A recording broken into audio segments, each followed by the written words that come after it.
সুপ্রিয় দর্শক, স্বাগত জানাচ্ছি সর্বশেষ আপডেট বাংলা সংবাদে। শুরুতেই সংবাদ শিরোনাম। শুরুতেই জানিয়ে দিব, হাদির খুনিরা ধরা পড়তে কি চাপে পড়ে গেলেন শেখ হাসিনা। বিস্তারিত থাকছে প্রতিবেদনে।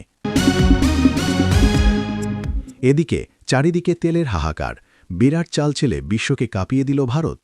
বিস্তারিত থাকছে প্রতিবেদনে। আরও জানিয়ে দিব, তারেক রহমানের জেদের জন্যই লন্ডনে রাষ্ট্রদূতের বিরাট অপমান।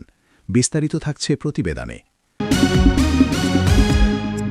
এদিকে যুদ্ধ সংকট, তেলের আগুনে ছ্যাঁকা খাচ্ছে তারেকের বাংলাদেশ। বিস্তারিত থাকছে প্রতিবেদনে। আরও জানিয়ে দেব, বদলেছে বাংলাদেশের সরকার, এখনও রাষ্ট্রপতির গদিতে থাকতে চাইছেন চুপ্পু। বিস্তারিত থাকছে প্রতিবেদনে। এদিকে পিঠ বাঁচাতে ইউনূসের উপদেষ্টাদের নতুন কৌশল, আদৌ বাঁচবেন কি? বিস্তারিত থাকছে প্রতিবেদনে। আরও জানিয়ে দিব, চুক্তি করে ভ্যানিশ ইউনূস, দায় মেটাতে হচ্ছে তারেক সরকারকে। বিস্তারিত থাকছে প্রতিবেদনে। এবং সর্বশেষ জানিয়ে দিব, আম আর ছালা দুই হারালেন জেনারেল ইকবাল করিম ভূঁইয়া। বিস্তারিত থাকছে প্রতিবেদনে। এতক্ষণ শুনছিলেন সংবাদ শিরোনাম, এবারে বিস্তারিত।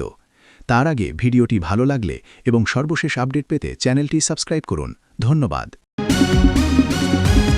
ভারতের গ্রেফতার শরীফ ওসমান হাদি হত্যা মামলার প্রধান দুই আসামি। ভারতেই তাদের রিমান্ড। তারপর খবর, তাদেরকে বাংলাদেশে পাঠানোর প্রক্রিয়া শুরু হয়ে গিয়েছে। অপরদিকে এই গ্রেফতার ইস্যু নিয়ে শুরু হয়েছে নানা কাটাছেঁড়া। প্রশ্ন উঠেছে, হঠাৎ হাদির খুনিদের কেন ফেরত দিচ্ছে ভারত? আওয়ামী লীগের বিরুদ্ধে গিয়ে এত বড় ঘটনা ঘটাবে ভারত? খোদ হাদির সমর্থকেরাও বোধহয় বিশ্বাস করতে পারছে না। কি চলছে আসলে ভারতের মনে? শেখ হাসিনাকেও কি তবে বাংলাদেশে ফেরত পাঠাবে ভারত? গত বছর 12ই ডিসেম্বর ঢাকার পল্টনের বক্স কালভার্ট রোডের জুম্মার নামাজ শেষে নির্বাচনী গণসংযোগ করার সময় শরীফ ওসমান হাদিকে খুব কাছ থেকে মাথা লক্ষ্য করে গুলি করা হয়। ঘটনাটি সারা দেশকে নাড়িয়ে দিয়েছিল। গুরুতর আহত হাদিকে নিয়ে যাওয়া হয় সিঙ্গাপুরে। সেখানকার একটি হাসপাতালে তার চিকিৎসা চলছিল। 18 ডিসেম্বর চিকিৎসাধীন অবস্থায় হাদির মৃত্যু হয়। সেই হত্যাকাণ্ডের পর থেকে হাদির সমর্থকেরা প্রতিনিয়ত সরব ছিলেন ন্যায় বিচারের দাবিতে। অবাক করার মতো বিষয় হল, ঘটনার প্রায় 3 মাস পর ভারতের পশ্চিমবঙ্গের বনগাঁ সীমান্ত থেকে যখন হাদি হত্যার মূল শুটার ফয়জাল কারিম মাসুদ ও তার সহযোগী আলমগীর হোসেনকে গ্রেফতার করা হয়, তখন হাদির অনুসারীদের মধ্যে কিন্তু খুব একটা উল্লাস দেখা যাচ্ছে না। সামাজিক যোগাযোগ মাধ্যম ইনকিলাব মঞ্চের প্রতিক্রিয়া বেশ ঠান্ডা এবং অনেকটাই নিষ্প্রভ। অনেকেই অভিযোগ করেছেন, খুনিদের ধরা পড়ার খবরে যতটা স্বস্তি ও আনন্দ প্রকাশ করার কথা ছিল, তার রহস্যজনক কারণে অনুপস্থিত। দীর্ঘদিনের একটি কাঙ্ক্ষিত খবর আসার পরেও এই নীরবতা সাধারণ মানুষ থেকে শুরু করে রাজনৈতিক বিশ্লেষকদেরও ভাবিয়ে তুলেছে। অবশ্য এই গ্রেফতারের পিছনে বাংলাদেশের প্রতিরক্ষা গবেষণা সংস্থা ডিজিএফআই-এর একটি বড় ভূমিকা রয়েছে বলে গণমাধ্যমে খবর বেরিয়েছে। জানা গিয়েছে, ডিজিএফআই-এর নবনিযুক্ত মহাপরিচালক ভারত সফর করেন এবং সেখানে তিনি সুস্পষ্ট গোয়েন্দা তথ্য পেশ করে আসামিদের গ্রেফতারের জন্য জোরালো চাপ দেন। ফলশ্রুতিতে পশ্চিমবঙ্গ পুলিশের স্পেশাল টাস্ক ফোর্স বা এসটিএফ 7 এবং 8 মার্চের মধ্যবর্তী রাতে অভিযান চালিয়ে হাদি হত্যার মূল ষড়যন্ত্রীকে গ্রেফতার করে। আপাতদৃষ্টিতে এটি দুই দেশের গোয়েন্দা এবং আইনশৃঙ্খলা বাহিনীর একটি বড় সাফল্য, যদিও বিশ্লেষকেরা বলছে এই সাফল্যের পিছনেও রয়েছে রাজনীতির এক গভীর ও জটিল অঙ্ক। দীর্ঘদিন ধরেই ভারত তরল সোনার জন্য মধ্যপ্রাচ্যের ওপর নির্ভরশীল। মধ্যপ্রাচ্যে যুদ্ধ শুরু হওয়ায় ভারত তো বটেই, বিশ্বের অন্যান্য দেশও রীতিমতো উদ্বিগ্ন। বন্ধ করে দেওয়া হয়েছে হরমুজ প্রণালী। ভারতের প্রতিবেশী রাষ্ট্র বাংলাদেশে ভয়াবহ সংকট তৈরি হয়েছে। রাজনৈতিক বিশ্লেষকদের ভাষ্য অনুযায়ী যুদ্ধ যে জায়গায় পৌঁছে গিয়েছে, সেখান থেকে ইরানের ফিরে আসা মুশকিলই।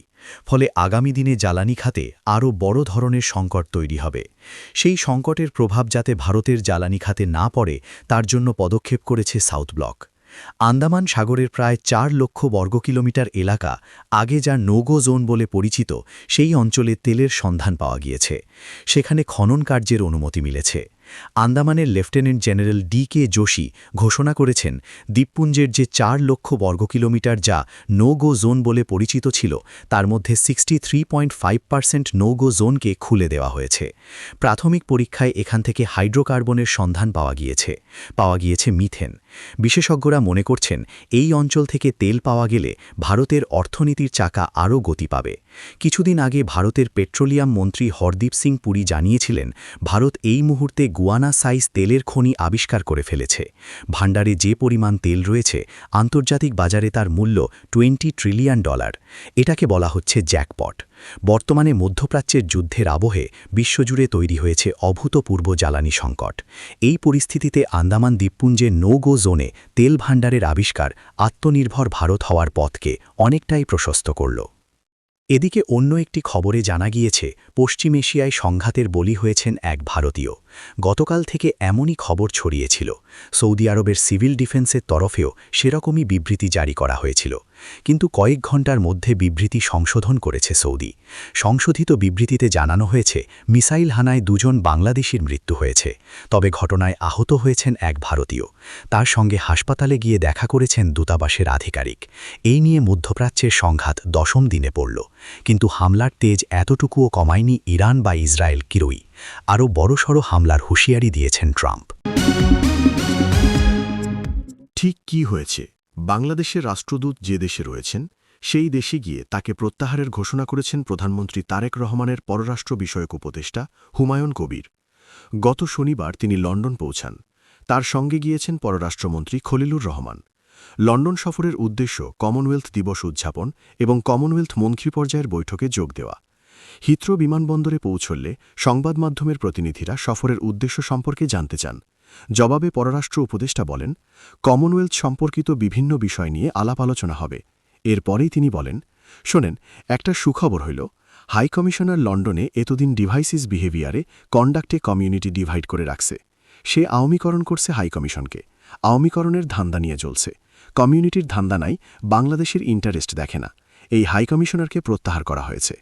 পররাষ্ট্র উপদেষ্টা বলেন, high commissioner Abida Islam has been removed from her post.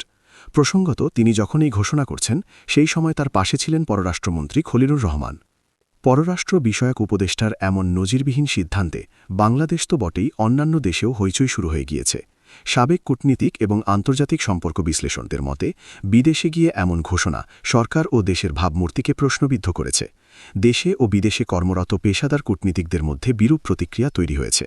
সাধারণত রাষ্ট্রদূত বা হাই কমিশনার বা কূটনীতিকদের নিয়োগ ও তা পরিবর্তন করার একটি প্রক্রিয়া রয়েছে। সরকারের এই সিদ্ধান্তের বিষয়টি পররাষ্ট্র মন্ত্রক দফতরের মাধ্যমে আদেশ জারি করে নিয়োগ বা বদলি করে। সংশ্লিষ্ট কর্মকর্তাকে দেশে ফেরার সময়ও বেঁধে দেওয়া হয়।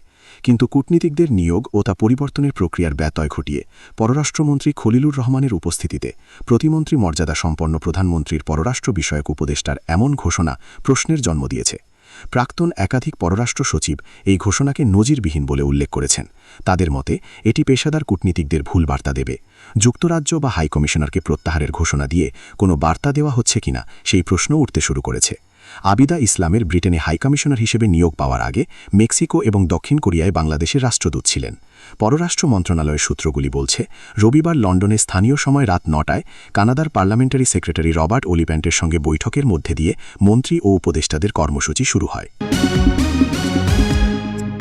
দেশে সরকার বদলেছে, ক্ষমতার পালাবদল হয়েছে, রাজনীতির মানচিত্রও পাল্টে গিয়েছে, কিন্তু রাষ্ট্রপতি শাহাবুদ্দিন চুপ্পুর চেয়ার কিন্তু বদলায়নি।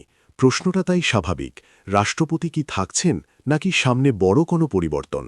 গত 12ই ফেব্রুয়ারি জাতীয় সংসদ নির্বাচনের পর থেকে রাজনৈতিক মহলে একটি প্রশ্ন ঘুরপাক খাচ্ছে, বাংলাদেশের নতুন রাষ্ট্রপতি কে? কারণ ত্রয়োদশ জাতীয় সংসদ নির্বাচনে নিরঙ্কুশ সংখ্যাগরিষ্ঠতা অর্জন করেছে বাংলাদেশ জাতীয়তাবাদী পার্টি। সরকার গঠন করার পর থেকে অনেকের ধারণা ছিল রাষ্ট্রপতির পদেও পরিবর্তন হতে পারে, কিন্তু বাস্তবতা ভিন্ন। সরকারের নীতি নির্ধারণী পর্যায়ে একাধিক সূত্র বলছে, আপাতত রাষ্ট্রপতি পরিবর্তনের বিষয়ে কোনো আলোচনা বা সিদ্ধান্ত গ্রহণ করা হয়নি। অর্থাৎ রাজনৈতিক জল্পনা যতই থাকুক, সরকারি সিদ্ধান্ত এখনও নেই। এর পিছনের বড় কারণ সংবিধান অনুযায়ী শাহাবুদ্দিন চুপ্পু 2023 সালের 5 এপ্রিল রাষ্ট্রপতি পদে আসীন হন।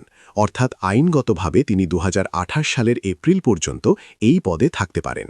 সংবিধান বিশেষজ্ঞদের মতে, রাষ্ট্রপতি স্বেচ্ছায় পদত্যাগ না করলে বা সংসদের মাধ্যমে তাকে অভিশংসন না করা হলে নতুন কাউকে এই পদে বসানোর কোনো সুযোগ নেই। অর্থাৎ রাজনৈতিক ইচ্ছা থাকলেও সংবিধান বাস্তবতা ভিন্ন কথা বলছে। রাজনীতির গল্প এখানেই শেষ নয়, কারণ রাষ্ট্রপতি শাহাবুদ্দিন চুপ্পুর রাজনৈতিক অতীত নিয়েও চলছে আলোচনা। প্রথমেই মনে করিয়ে দেওয়া যাক, রাষ্ট্রপতি ছাত্রজীবনে করতেন ছাত্রলীগ। তিনি পাবনা জেলা ছাত্রলীগের সভাপতি ছিলেন। ছাত্রাবস্থাতেই তিনি মুক্তিযুদ্ধে যোগ দেন। মুক্তিযুদ্ধের পর পড়াশোনা শেষ করে শাহাবুদ্দিন চুপ্পু প্রথমে কয়েক বছর সাংবাদিকতা করেন। এরপরে যোগ দেন সিভিল সার্ভিসে। বিচার ক্যাডারের কর্মকর্তা হিসেবে জেলা দায়রা জজ হিসেবে তার কর্মজীবনের প্রথম পর্যায় শেষ হয়। পরবর্তীকালে তিনি 5 বছর কাজ করে বাংলাদেশের দুর্নীতি দমন কমিশনের কমিশনার হিসেবে। 2023 সালে দায়িত্ব নেন বাংলাদেশের রাষ্ট্রপতির। সে সময় তিনি আওয়ামী লীগের কেন্দ্রীয় কমিটির প্রচার ও প্রকাশনা উপকমিটির চেয়ারম্যান ছিলেন।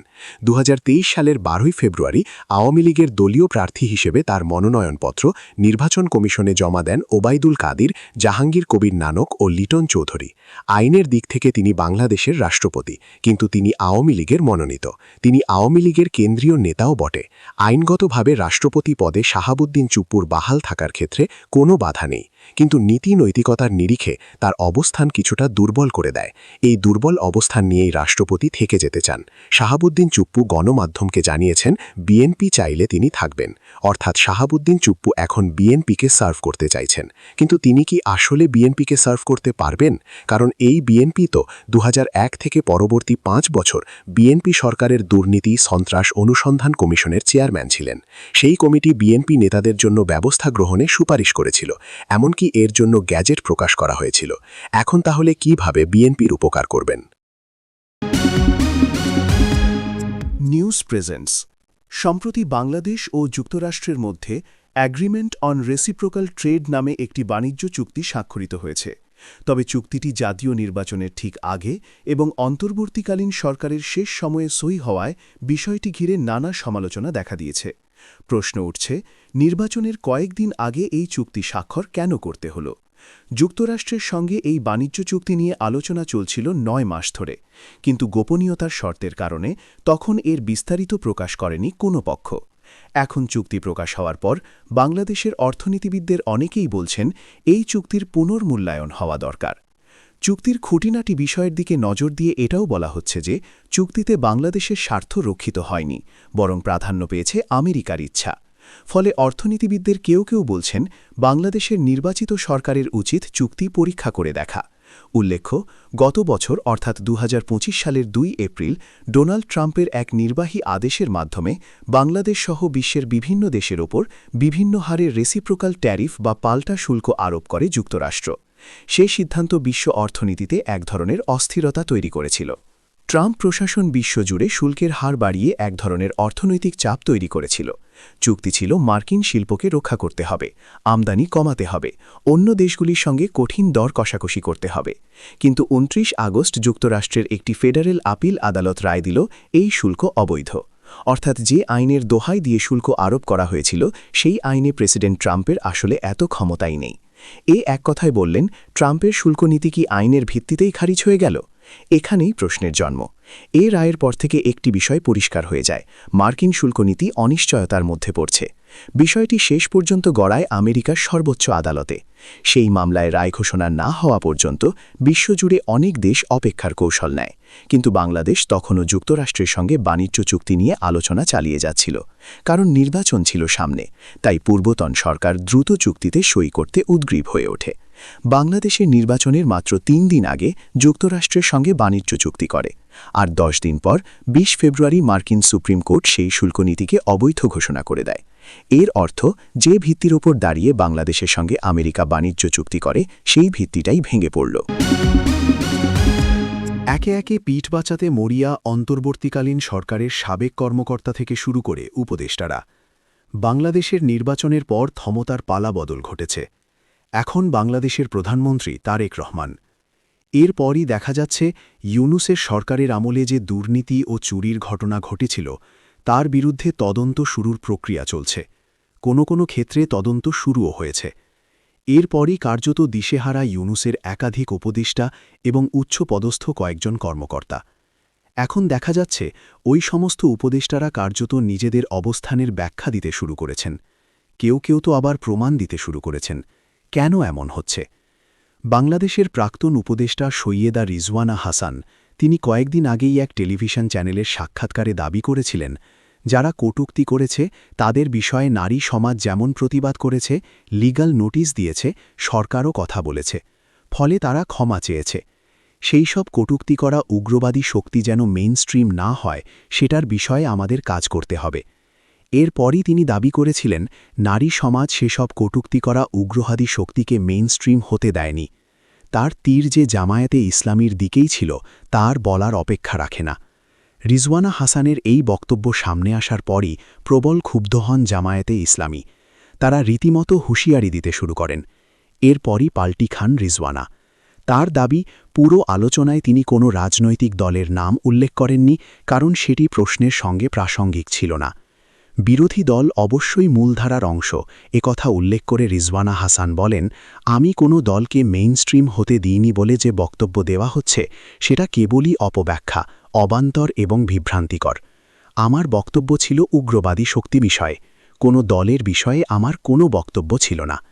এদিকে ট্রান্সপারেন্সি ইন্টারন্যাশনাল বাংলাদেশের নির্বাহী পরিচালক ইফতেখারুজ্জামান এক বড় দাবি করে বসেছেন। তার দাবি, আওয়ামী লীগ সরকারের সময় তথ্য কমিশনকে অকার্যকর করে রাখা হয়েছিল, আর সুযোগ থাকার পরও অন্তর্বর্তী সরকার এ বিষয়ে কোনো দৃষ্টান্ত দেখাতে পারেনি। ইফতেখারুজ্জামানের দাবি, হয়তোবা অন্তর্বর্তী সরকারের কোনো কিছু গোপন করার মতো ছিল, যে কারণে পুরো চর্চাটাই ছিল অন্ধকারের মধ্যে। গোপনীয়তার মধ্যে সরকারি সিদ্ধান্ত প্রণীত হতে দেখেছি আমরা। রাজধানীর ধানমন্ডিতে এক সংবাদ সম্মেলনে ইফতেখারুজ্জামান কথা বলেন। অন্যদিকে নতুন সরকার ক্ষমতা গ্রহণের পর অন্তর্বর্তী সরকারের বিশেষ করে প্রধান উপদেষ্টার কার্যালয়ের অনেক সিদ্ধান্তের তথ্য রাষ্ট্রীয় নথিপত্র ও ওয়েবসাইট থেকে সরিয়ে ফেলা হয়েছে বলে বিস্ফোরক দাবি করেছেন ট্রান্সপারেন্সি ইন্টারন্যাশনাল বাংলাদেশের প্রধান ইফতেখারুজ্জামান। তার দাবি, ভুল বা সঠিক হোক, সব তথ্য জানার অধিকার রাষ্ট্রের নাগরিকদের রয়েছে। তথ্য সরিয়ে ফেলা সেটি আইন পরিপন্থী। এটি তথ্য অধিকার আইনের সঙ্গে সাংঘর্ষিক। অন্তর্বর্তী সরকারকে কাঠগড়ায় তুলে তিনি বলেন, সমূহে জাতীয় গুরুত্বপূর্ণ খাতগুলোতে সিদ্ধান্ত হয়েছে অন্ধকারে। ১.৫ বছরে তথ্য কমিশনকে প্রতিষ্ঠিত হতে দেয়নি। অন্তর্বর্তী সরকারের শাসন ব্যবস্থায় স্বচ্ছতার ঘাটতি ছিল। ওয়াকিবহল মহলের মতে এখন একে একে অন্তর্বর্তী সরকারের যাবতীয় কালো কার্যকলাপের খতিয়ান সামনে আসছে, আর ততই দিশেহারা হয়ে পড়ছেন উপদেষ্টারা। মোহাম্মদ ইউনুস কার্যত অন্তরালে চলে গিয়েছেন। বিএনপি সরকার গঠনের পর রাজনৈতিক বিশ্লেষকদের ভবিষ্যৎবাণী ছিল, প্রধানমন্ত্রী তারেক রহমানকে বেশ কয়েকটি পরিস্থিতির মুখোমুখি হতে হবে। সেই সব পরিস্থিতির অধিকাংশ ছিল রাজনৈতিক। সরকার গঠন হওয়ার ১ মাসের মধ্যে বহবাহ চ্যালেঞ্জের মুখে দাঁড় করিয়ে দিল বিএনপি সরকারকে। মধ্যপ্রাচ্যের যুদ্ধের কম বেশি প্রভাব সব দেশেই পড়েছে, তবে বাংলাদেশ প্রভাব বেশ গুরুতর। ইউনুস সরকারের গত ১.৫ বছরে বাংলাদেশের অর্থনৈতিক পরিস্থিতি ছিল বেশ রুগ্ন। জ্বালানি সংকট দেশটাকে কার্যত ভেন্টিলেশনে পাঠিয়ে দিয়েছে। সরকার বলছে দেশে তেলের মজুদ রয়েছে, সরবরাহে কোনো প্রভাব পড়বে না, কিন্তু বাস্তব চিত্র বলছে অন্য কথা। রাজধানী ঢাকাসহ দেশের সব পেট্রোল পাম্পে গাড়ির লম্বা লাইন। অনেকেই আশঙ্কা করছেন আগামী দিনে জ্বালানি তেলের সরবরাহ কমিয়ে দেওয়া হতে পারে। শুরু হয়েছে প্যানিক বাইং। আগে জানা দরকার এই প্যানিক বাইং বলতে কি বোঝায়। অর্থনীতিতে প্যানিক বাইং বলতে বোঝায় ভয় বা আতঙ্ক থেকে টর্করা, ট্রমা ও সংকটের কথা মাথায় রেখে প্রয়োজনের তুলনায় অতিরিক্ত সংরক্ষণ বা মজুদ। এই ধরনের ক্রয়ের মূলত ৩টি বৈশিষ্ট্য আছে। প্রথম, panic buying is a type of behavior marked by a rapid increase in purchase volume, typically causing the price of a good or security to increase. অর্থাৎ ভয় বা আতঙ্ক থেকে বাজার থেকে প্রয়োজনের তুলনায় বেশি করে পণ্য ক্রয় করা, যা পরোক্ষভাবে দ্রব্যমূল্যের অস্বাভাবিক বৃদ্ধি ঘটায়।